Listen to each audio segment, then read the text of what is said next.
For centuries, Cornwall and Devon have carried stories of the little people. Pixies, or Piskies as they are known here, Spriggans, Knockers, beings woven into the life of the land as naturally as granite, firs, church paths, mine shafts and sea mist. These were not the delicate fairies of later fashion. They were older than that, stranger than that, far more local than that. In the folklore of Cornwall and Devon, the little people belong to places, lonely greens, hidden caves, rocky tors, old mine workings, kitchen hearths, and the rough edges where the ordinary world seems to wear thin. Sometimes they guide a traveller home. Sometimes they lead them astray.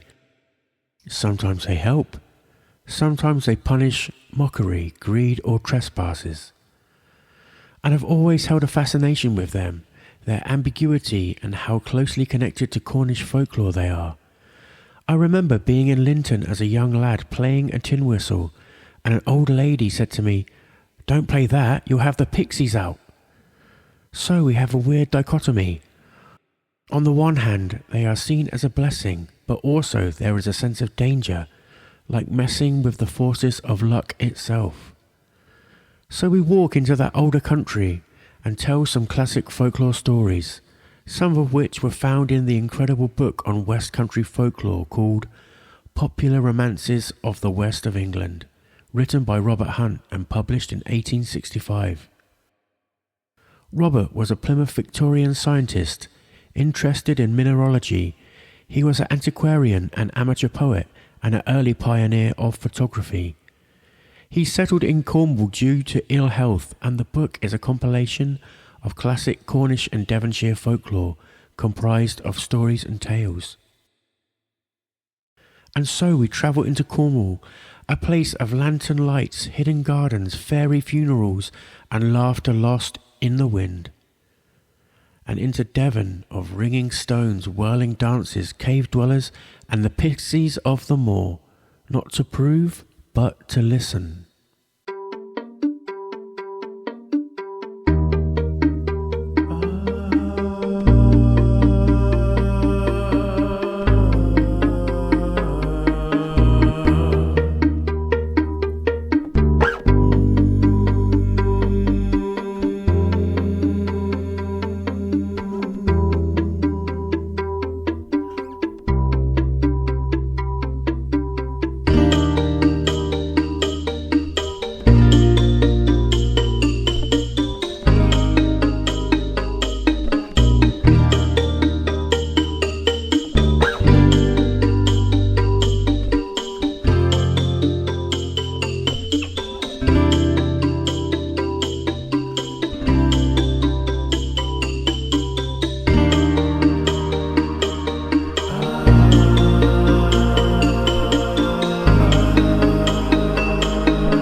If Cornwall has a queen of pixies, it may well be Joan the Wad. She is one of those figures who feels half folklore, half flame, a small sovereign of lantern light and warning, glimmering somewhere between blessing and mischief. In old Cornish tradition, Joan the Wad is linked most strongly with Polperro, where her name still lingers like an old charm not fully spent. As a child, there was always something about her that felt older than a storybook, less like a nursery fairy, more like a surviving ember from a deeper Cornwall, a Cornwall of bad weather, old lanes, and things seen just at the edge of the path. And the Joan the Wad souvenir shop where you can buy Joan the Wad Lucky Charms fascinated me as a child, and still does as an adult. Polperro is a place built of myth and legend. It's a Cornish fishing village, a truly beautiful place full of old world charm, a timeless place, a place built for such stories. And the old rhyme remembers her alongside Jack O'Lantern. Jack the Lantern, Joan the Wad, that tickled the maid and made her mad. Light me home, the weather's bad. And in those few lines you get the whole Pisky world in miniature. Mischief, danger, protection, and the thin line between being guided home and being led astray. Joan carries her wad, a torch, a bundle of light, and like so many wandering lights in folklore, she is never entirely one thing. Sometimes her glow is merciful, sometimes it is treacherous. And beside her stands Jack O'Lantern, king, counterpart, or fellow spirit of the wandering Cornish lights. Together they belong to the old idea that the land after dark does not always behave rationally. A road you know well may become strange, a moor may turn you around, a lane may lengthen. In Cornwall that's being called Pixy-Led. A traveller sets out on a familiar route yet cannot reach home. The old cure is simple. Turn some clothing inside out, your coat, your cap, and the enchantment may break. And perhaps that is why Joan the Wad endures, because she is more than a fairy queen in a rhyme. She is the uncertain light, the flame that may save you or fool you, the lantern in bad weather, the glimmer at the edge of the known world. So there we have it. I guess you could see the myths here as something we can associate with the will-o'-wisps of Bodmin Moor, a place where strange will-o'-wisps, earthlight, have been seen for hundreds of years and no doubt much longer than that. If Joan the Wad belongs to wandering lights, the fairies of the Eastern Green belong to something older and more ceremonial, the fairy host. In Marazion with St Michael's Mount out in the bay, one midnight a company of little beings was seen moving across the Eastern Green.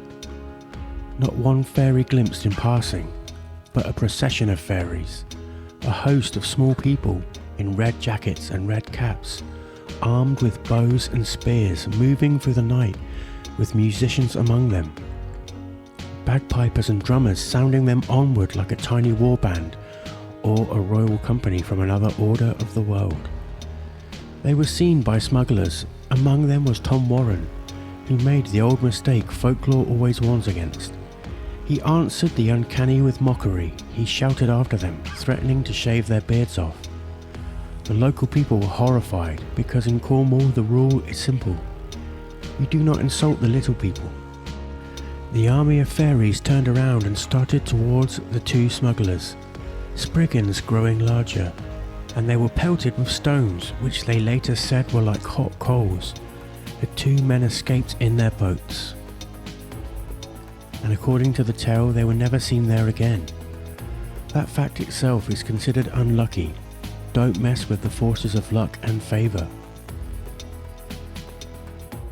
Beneath this story lies another Cornish strand, the world of the Spriggans. Spriggans are not soft, decorative fairies, they are sterner beings, small, rough, often ugly in description, but possessed of immense strength. In some traditions they are linked to giants, or even thought to be the ghosts of giants, diminished in form but not in power. They guard old places, tombs, quoits and barrows. They watch buried treasure. they resent intrusion, and when angered they are said to grow. That belief clings especially well to Trencrom Hill, one of Cornwall's great old heights, with St Ives Bay on one side and Mounts Bay on the other. It's a stunning place. Once home of the ancient Neolithic people, a place of deep layers of time and also myth, and climbing up there to see the views, you can understand why. One tale tells of a man digging there by moonlight in search of treasure. Clouds crossed the moon, and when the light returned, little figures were emerging from the rocks, Spriggans. They began to grow larger and larger until the trespasser fled in terror. And that is the deeper current beneath both stories. The old places are not empty. Sometimes they march with music, sometimes they rise out of the stone. But either way, they do not answer kindly to mockery or greed.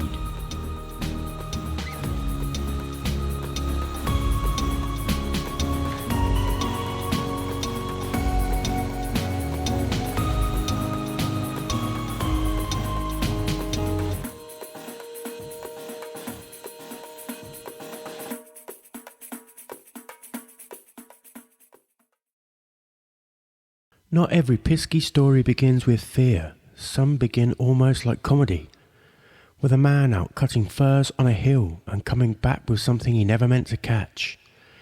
In Zennor, the tale goes that a man working amongst the gorse saw one of the small people asleep on a bank of Griglans, heath, hidden among the furs, tiny, no more than a foot long. So he slipped off his fur's cuff, scooped the little fellow into it without waking him, and carried him home. There on the hearthstone, the small being woke, seemed quite pleased with himself, and began to play with the children, who delighted in him and gave him a name, Bobby Griglans. The old people in the house, however, were thinking less romantically. They kept him hidden, hoping that he would show them where crocks of gold were buried on the hill. A few days later, when neighbours came with horses to help carry home the winter furs, Bobby and the children were shut in the barn for safety, but they got out. And while dancing around the fur stack, they saw two more little figures searching anxiously among the trusses, a tiny man and a tiny woman. And the little woman wrung her hands and cried, "Oh, my dear Skillywidden, wherever canst thou be gone? Shall I ever cast eyes on thee again?" At once Bobby said to the children, "My father and mother are come here too." Then he cried out, "Here I am, Mummy." and before the words were fairly out of his mouth, all three of them were gone. No chase, no struggle, only absence. And the household was none too pleased that their little captive had slipped away. It's funny in that old way, but the deeper shape of the story is plain enough. The Piskies are not curiosities to be kept, not pets, not trophies, not maps to bury gold. They have kin, a world of their own. And if one of them strays into human hands, that world may come looking. And so we have once again the deep folklore in and around the area of Zennor, a place of mermaid and fairy myths. Zennor is a hamlet west of St Ives, set back a little way from the high cliffs of the wild Cornish coastline. Famous for its mermaid, a house once belonging to the famous occultist Aleister Crowley, and Zennor Hill, with its ancient Neolithic tomb, or quoit as it's called in the Cornish language, and of course, its fairies and pixies. Some Pisky tales are mischievous, some are strange, and some arrive with the hush of a dream so vivid it feels like memory. At Lelant, near the mouth of the Hale estuary, the parish church stands above the blown sands and beach dunes, the Towans, where older Cornish tradition said the small people wandered after dark. An old woman of the church village told often of seeing them there at night. But it was her husband Richard who witnessed the strangest scene of all. Returning late from St. Ives in the fishing season, carrying pilchards home on a moonlit night, Richard heard the church bell tolling.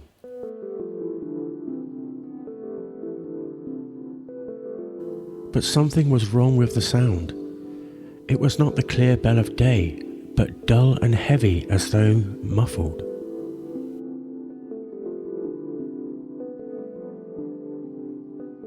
Then he saw lights in the church. Uneasy, he went to a window and looked in.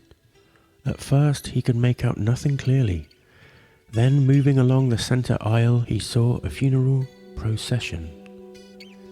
It was made up of the little people.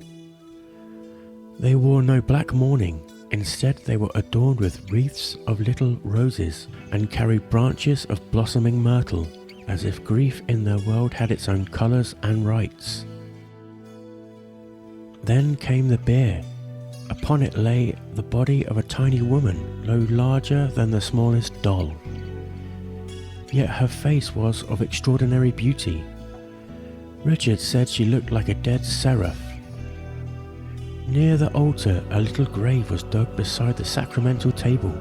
The whole fairy company pressed near for one last glimpse of their queen, before she was lowered into the earth. And then they cried out, "Our queen is dead! Our queen is dead!" They tore off the flowers, they broke the myrtle, and when the first shovelful of earth struck the grave, such a shriek rose from the fairy host that Richard, overcome with terror, involuntarily cried out with them.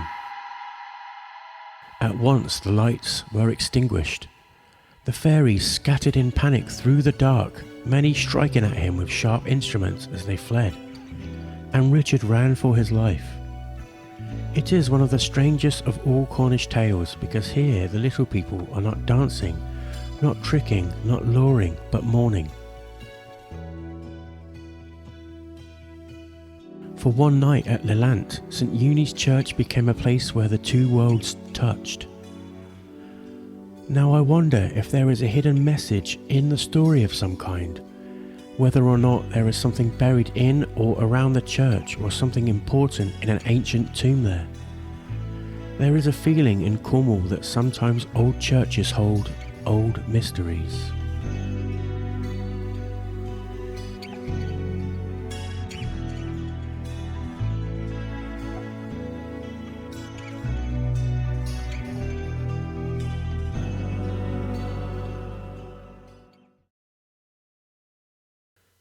Not all Cornwall's little people belong to hills, churchyards, or windy lanes.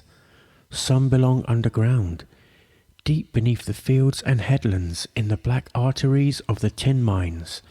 There lived another hidden presence, the Knockers. In Cornish folklore, Knockers were small mine spirits, said to dwell in the deeper workings where daylight never reached, and men laboured by candlelight in dust, heat and danger. Their name came from the sounds they made, tapping, rapping, knocking in the rock.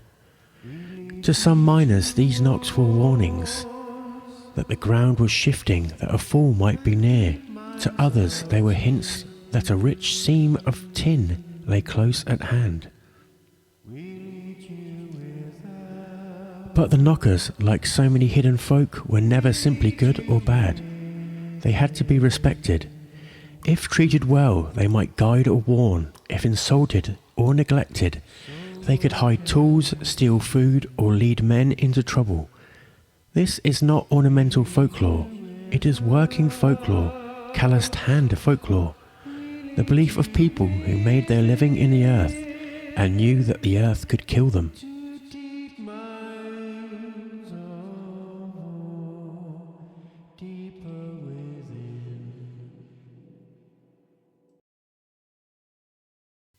Not all Cornish Piskies belong to fear or labour. Some belong to the older country of folktale proper, where the wind carries voices and even a laugh can be lost and found again.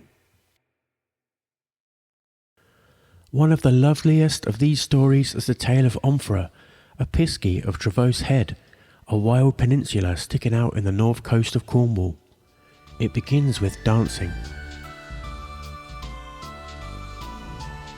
On a moonlit night, a Pisky ring lies dark on the turf, and all around it the little people are making merry. Hundreds whirl in a great round dance while a tiny fiddler plays, and amongst them is Omfra. At first all is joy, but then Omfra laughs so hard that something goes wrong. He does not lose his breath, he loses his laugh. And without it he becomes hollow and joyless, sitting apart while the dance goes on without him. The oldest Pisky tells him the truth. He will never be right again until he finds it. So Omfra sets out across Cornwall in search of his lost laugh. He meets strange beings along the way, a mole who says she was once a proud lady, wandering will-o'-wisp lights, and at last the terrible Tregeagle, condemned to endless labour at Dosemary Pool, the task of emptying out the pool with a limpet shell with a hole in it. Tregeagle offers no comfort. So Omfra goes on, leaving the Cornish equivalent of Faust to his task, until he reaches King Arthur's hall and sees a black chough watching him.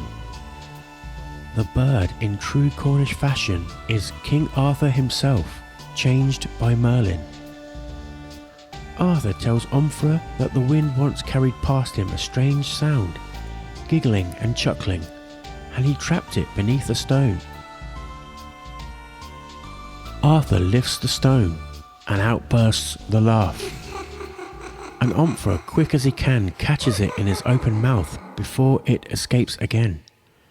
At once he is restored.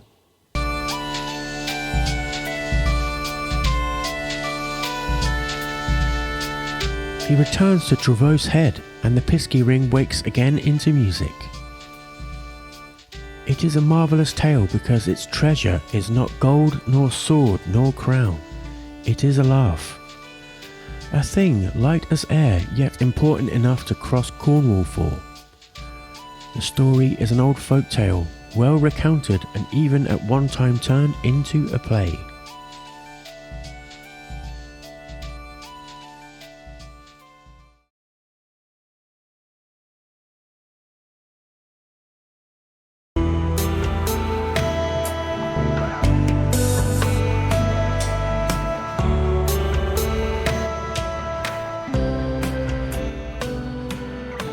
If some Pisky tales begin in moonlight, Cherries begins at home and with want. Old Honey and her family lived hard at Trencrom in Zennor. Poor ground, many children, limpets and periwinkles, fish and potatoes, white bread only at feast days. And among them was Cherry. Cherry could run like a hare and was full of frolic and mischief. But as she grew into her teens, she became restless. Her mother had long promised her a new frock and never produced one. Then one of Cherry's companions appeared in ribbons and finery, full of talk of sweethearts and brighter places beyond the hill. That was enough. Cherry was 16 and Zennor suddenly felt too small. So she tied up her bundle and set out to seek service. By the time she reached the 4 crossroads at the Lady Downs, she had lost heart. She sat on a stone and cried. And there, at the point of turning back, a gentleman appeared as if out of nowhere. He spoke kindly. He said he was newly widowed. He had a dear little boy. Cherry was exactly the girl he needed to keep house. And because she was young, troubled and longing for another life, she went with him. They walked into shaded lanes, rich with flowers and fruit, through a country more beautiful than any she had known. At last he led her into a garden of such beauty that it seemed enchanted. Which of course it was. A little boy came running down the path crying, "Papa!" But though he looked no more than 2 or 3 years old, his eyes were bright and unsettling, his expression oddly old. Then appeared Aunt Prudence, a dry-boned, ugly old woman whose look struck through Cherry's heart like a gimlet. Beauty and dread, charm and prohibition. That is the shape of the place from the beginning. Cherry is fed well, treated kindly, and given pleasant work. But each morning she must perform one peculiar duty: take the little boy to a spring, wash him, and anoint his eyes with green ointment from a crystal box. But she must never touch her own eyes with it. That is the forbidden thing at the heart of the tale. For a time, Cherry almost lives happily there. A year passes like a summer's day. Aunt Prudence leaves, and all is well, but she cannot be content. Because the place is lovely but not understandable. So at last she does the forbidden thing. She puts the green ointment to her own eye. At once the glamour breaks.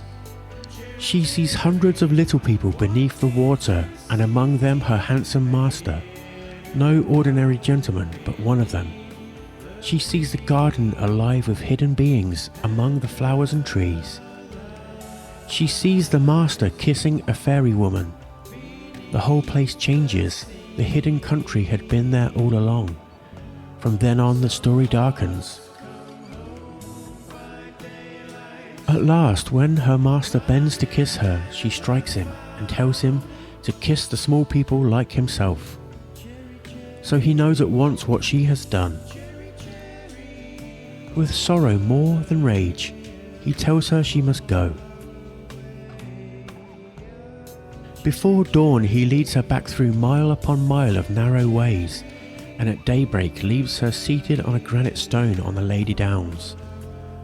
The sun rises, the enchanted garden is gone, only desolate Moor remains.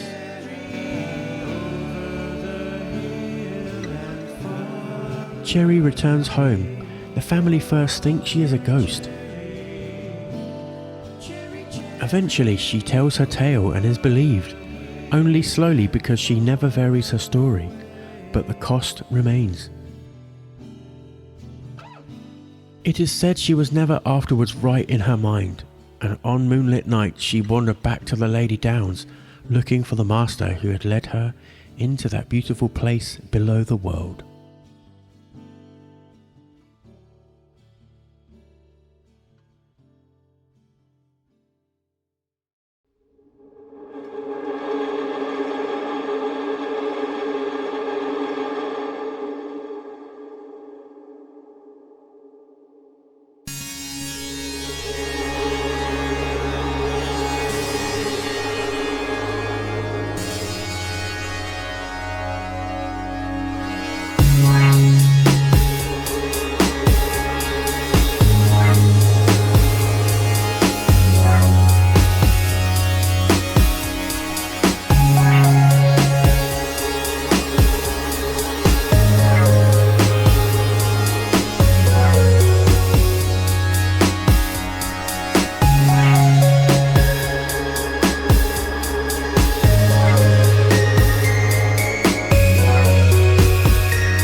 On the borders of Dartmoor there once stood a remarkable Moor stone rock, shaped so strangely by nature that country people knew it as the Pixies Church.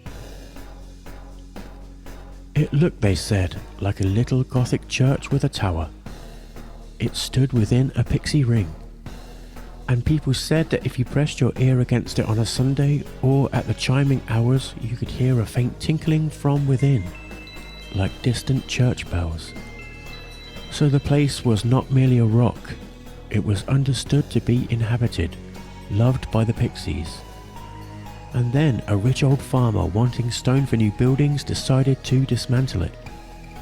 His workmen would not help him. They knew the danger in disturbing pixie places, but he was stubborn. So he and his sons pulled it apart stone by stone. As they did, shrieks were heard from the rock, and then the true revenge began. One winter morning the farmer found ashes on his hearth, as though a great fire had burned there in the night. In the wood yard his saved logs were gone. Then he found his finest beast reduced to a living skeleton. The next night, hiding in a smuggler's hole in the wall, he saw the cause. At midnight a tiny pixie slipped through the keyhole, opened the door and admitted a host of others. They drove one of his oxen into the kitchen, skinned it, roasted it, feasted on it, then reassembled its bones and hide in a grotesque parody of life, dancing around it until it arose again. But because the farmer had secretly taken one small bone, the beast rose lame. This was not mere mischief, it was demonstration. The Pixies were showing him exactly how far their power reached. At last he sought help and was told to pull down his new building and return every stolen stone. He obeyed, and by morning the Pixies Church stood rebuilt exactly as before. But the farmer never recovered. He moped, grew lean and miserable, and died not long after. It is a tale not merely of revenge, but of sacred trespass. A practical man saw only building stone. The little people saw their place violated, and they responded.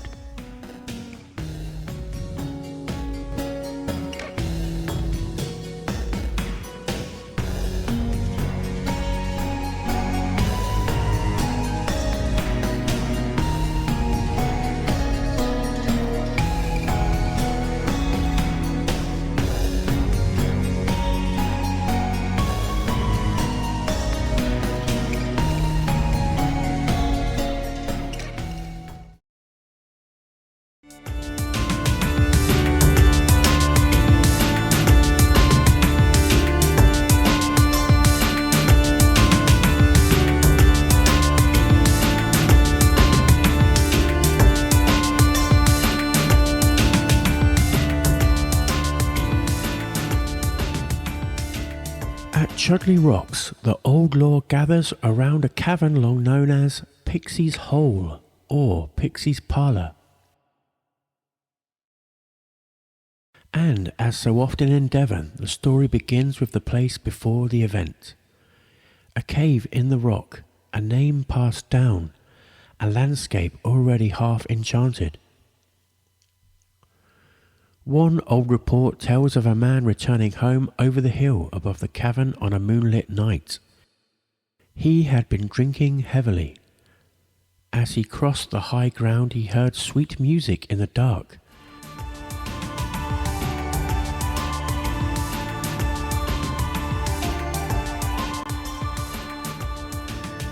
Alluring, impossible to place. Then came the danger. He was drawn into a whirling dance by the good folk. Spun round and around until he fell into a swoon.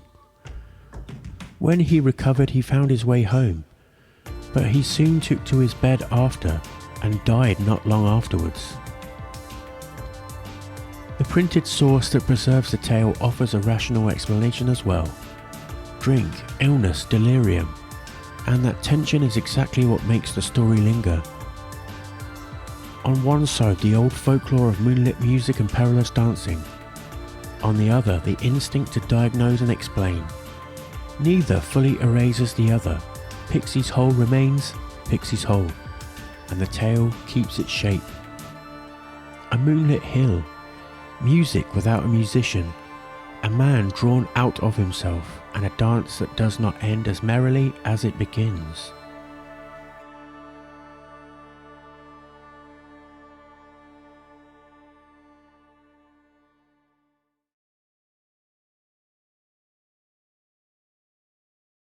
If Chudleigh gives us a pixie cave with a single dangerous tale, Sheepstor feels more like an entire pixie country.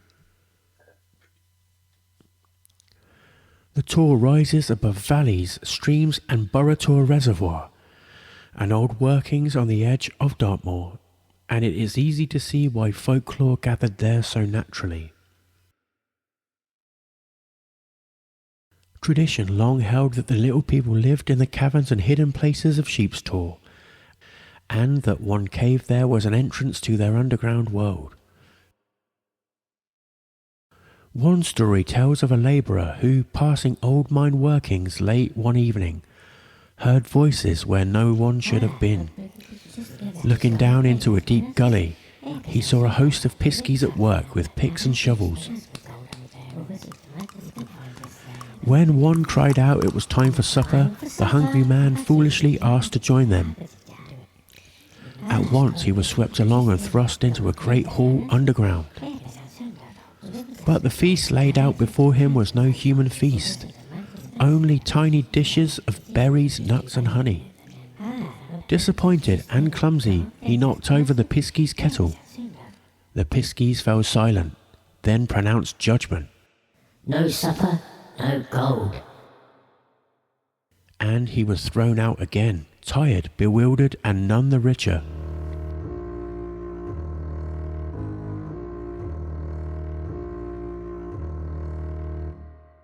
Another Sheepstor tale tells of a struggling farmer who woke in the night and peered through a crack in the floorboards to see Piskies dancing on his kitchen table. For some reason he decided to mock them, dropping a large fencing stable down among them. The next morning his hay was burned to black ash. After that he left milk and bread by the hearth each night, and in return little jobs were mysteriously done for him. A swept barn, sharpened tools, quiet help.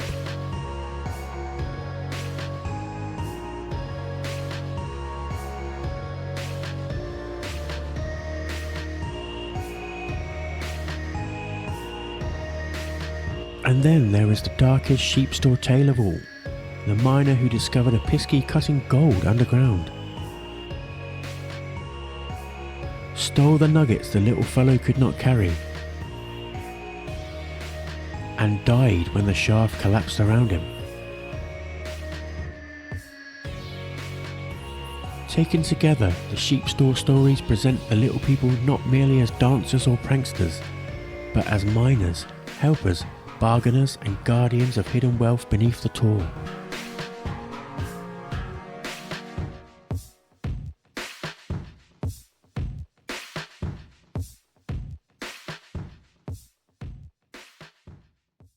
Devon Pixies are not always hostile, sometimes they help, but even their kindness comes with its own peculiar rules.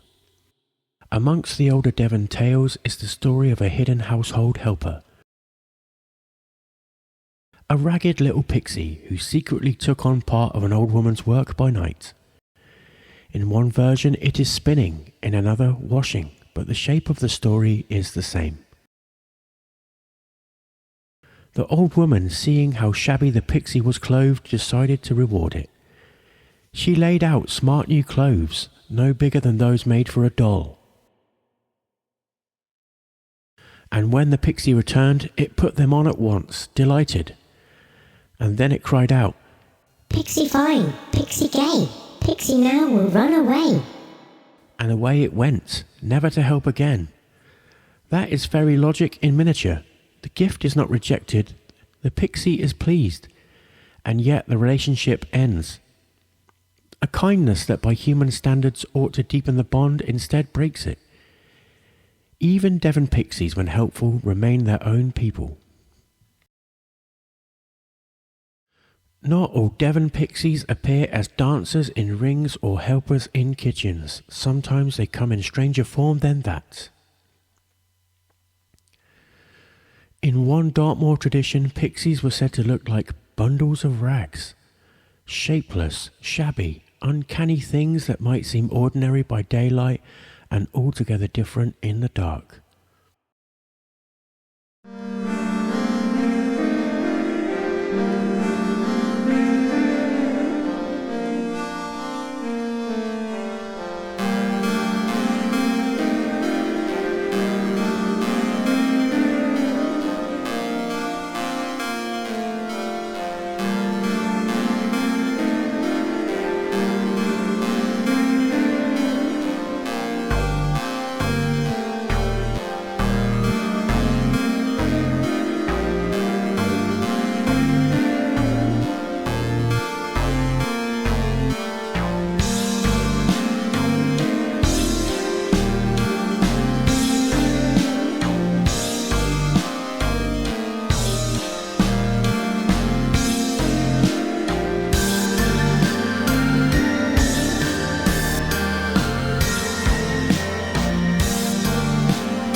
A woman returning home at night on the northern edge of Dartmoor with her children reached her own door and discovered that one was missing. The neighbours came with lanterns. At last the child was found beneath a large oak tree, known locally as a pixie haunt. And when they asked what had happened, he said he had been led away by 2 great bundles of rags. They had stayed beside him until the lantern light approached. Then they vanished. It is a small story, but it carries an old fear. Not violent attack exactly, but quiet removal. Something in the dark leading a child just far away enough that the world begins to change around him. And what makes it unforgettable is the image. Not wings, not crowns, not lanterns, but 2 bundles of rags moving with intention. And this is just one of these strange folk tales on Dartmoor of rags moving in a strange body-like shape, trying to waylay or abduct. A strange fairy folklore indeed.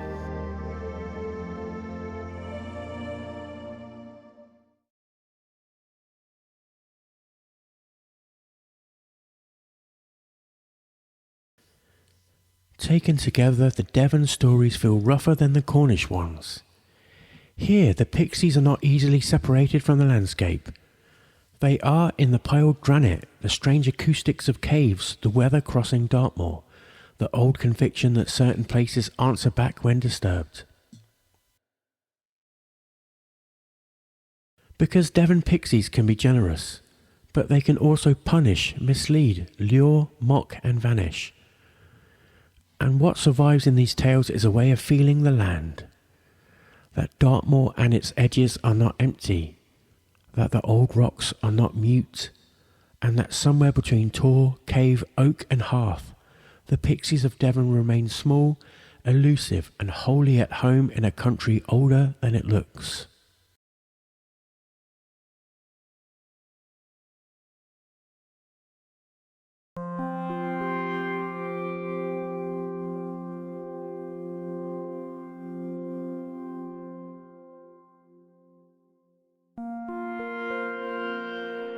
When I was researching fairies, pixies, the old folklore of the West Country, I began to wonder whether anyone still reported seeing them. Not in the past, not in books, but now. And quietly I found that they do. In Cornwall and across the southwest there are still accounts.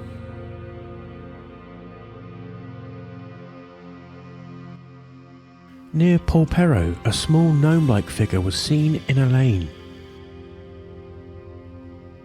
Solid enough to be mistaken for something ordinary, chatting cheerfully until it suddenly became a tree stump, right before the witness's eyes. On the moors of Penwith, near Menantol, a figure was seen running barefoot across the landscape, human in shape but strangely out of place, appearing only at a distance and gone just as quickly. Further west between St Ives and Land's End, multiple witnesses described a small shuffling figure crossing a lane in full view, slow, deliberate, as cars were forced to stop and watch. Elsewhere in Cornwall, 6 tiny beings no more than a few inches tall were seen carrying a ladder across a road, halting traffic entirely, as though their business simply took precedence. In wooded places, small figures have been seen moving among the trees, tidying leaves, cutting gorse, engaged in quiet, purposeful work. And sometimes they seem aware of us. A figure in a hedgerow, turning, pointing, as a man drove too quickly past, startling him enough to slow down just before a dangerous bend in the road. Not spectacle, not grand revelation, just fragments. Moments that feel strangely practical, almost domestic, and yet entirely out of place. And what is striking is not how different these encounters are from the old stories, but how little they've changed. Because they happen in the same places, along the same lanes, at the edge of fields, and the edges of certainty, as though the old world, the one the stories speak of, has never quite gone. And it isn't specific to that area. Modern fairy sightings of all sorts happen all over the world, even now.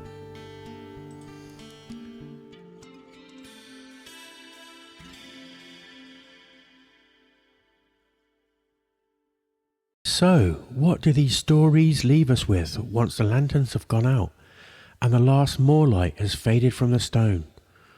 Not proof, not doctrine, something older, stranger and far more enduring than that.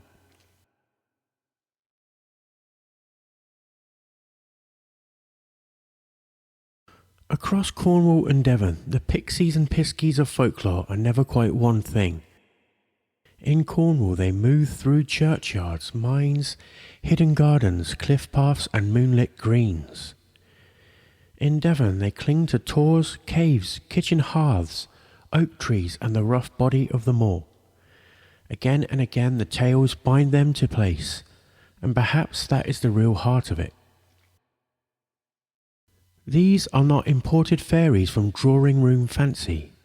They are local beings, native presences, creatures of granite firs, mine shafts, church bells, sea mist and bad weather. They belong to a world in which the land is never just scenery but character, alert, storied and thick with memory. Whether it is the fairy host on the eastern green, the mourners at Lelant, the knockers underground, the dancers at Chudleigh, the rag-shaped child lurers of Dartmoor, or the household pixie who vanishes once she has been thanked with cloves, the message is the same. The world is older than our ownership of it, and stranger than our explanations. And that is why these stories endure. Not simply because people once believed them literally, though many did, but because they preserve a way of seeing, a way in which a cave keeps its name because something happened there. A way in which a ring of grass is not merely grass. A way in which a church among the dunes or a tor above the streams may still feel inhabited by more than weather and stone alone. Folklore keeps that feeling alive. It prevents the land from becoming empty. So whether the Pixies of Cornwall and Devon were ever truly there in the way the stories say, perhaps that is not the only question worth asking. Perhaps the better question is this: what kind of country gives rise to such beings? A country of moor and mine, of blown sand and drowned paths, of bells in the distance and lights in bad weather, of lonely lanes, old labour and places where history sits close to the surface. In such a country the little people feel almost inevitable, and maybe that is their final power, not that they force belief, but that they leave the land changed. So that once you have heard the stories, Cornwall and Devon can never feel entirely empty again. Not quite, not after dark, not when the wind turns, not when a path goes strangely wrong beneath your feet.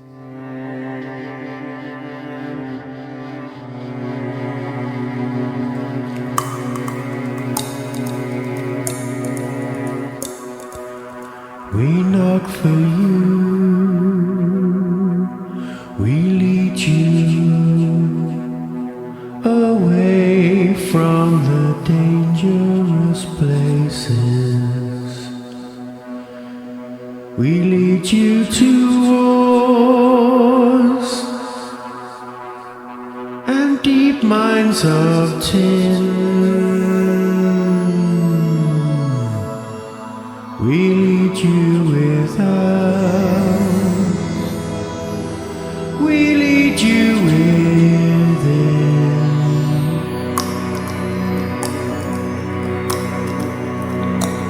So work can begin. We lead you without.